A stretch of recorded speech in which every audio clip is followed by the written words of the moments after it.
Sige, oo, mamaya. Okay. Sige, doon na lang ulit. Opo, sige po. Mga 4:00 siguro. Sino yan? Ha? Sino kausap mo? Boss Hanakan na yung cellphone mo. Boss ko yan. Hindi, sino yan? Bakit kayo mag-meet? Siyempre trabaho. Hindi, trabaho. Ganyan din sinabi mo sa akin. Sabi mo dati, boss mo yung igmimik mo, tapos... Boss ko to, huwag kang nga maingay. Hindi, sino yan? Akin yung cellphone mo, akin na. Kausapin mo! Ano ba? Bakit biglang nawala? Siguro talaga may pinag-uusapan kayo, no? Ano bang pinag-uusapan? Trabaho nga yan. 4:00 mamaya. Siguro May nagloloko kami ka pa rin kliyente. hanggang ngayon, no? Anong kliyente? Ganyan din sinabi mo sa akin dati. Maricar, ano ba? May limit ka ng kliyente. Hindi! Sobra ka! Lagi mo na ako niloloko. Di ba sinabi ko sa'yo, nagbago na ako. Lagi mo naman sinasabi na magbabago ka na pero hindi ko naman nararamdaman. Sa ilang beses mo akong niloko dati, sa tingin mo magtitiwala lang ako sa'yo ng ganun-ganun lang? Akin na, ipakita mo sa akin. Pag-uusapan na naman ba natin to? Ipakita mo sa akin yung usapan ninyo para maniwala ako na boss mo yan. Eto yung cellphone. Patingin. Ayan. Hindi. Nababasa mo ba? Nilipat, hindi yan yung narinig ko. Hindi yan yung kinakausap mo kanina. Maricar. Hindi ka na talaga magbabago? Nagbago na. Lulukuhin mo Ano ako? ba? Mag-aaway na naman tayo Ginagawa talaga. ko naman lahat. Bumalik na nga ako sa'yo, diba? Bumalik ako kasi para sa mga anak natin pero ganito ginagawa mo. Nag-sorry na ako. Sorry na sorry. Bumabawi ako. Ginagawa ko ang lahat pero ganito pa rin. Hindi. Lagi mo na lang ako niloloko. Kailan ka ba magbabago? Sa 7 taon na nagsama tayo, lagi mo akong niloloko. Naalala mo nung una, buntis pa lang ako noon. 1 buwan pa lang akong buntis noon, niloko mo na ako.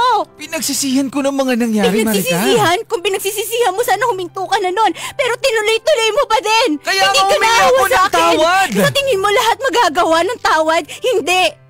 Durog na ako.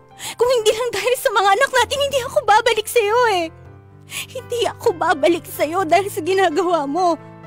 Patawarin mo na ako.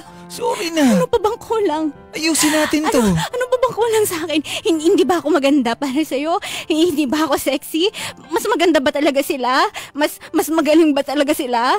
Maricar, wala na nga akong ginagawa. Hindi to enough. Sorry na.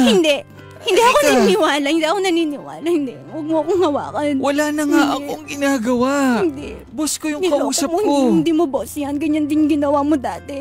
Tapos nahuli kita kasama mo ibang tao. Sabi mo boss mo yun. Naniwala ako. Pinayagan nga kita umalis, diba? Pinayagan kita na lumabas kasi sabi mo may mimit ka na kliyente. Tapos...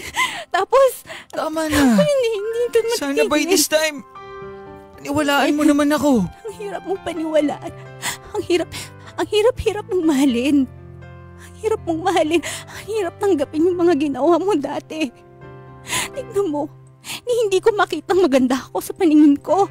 Pag tumitingin ako sa salamin ko, wala akong ibang nakikita.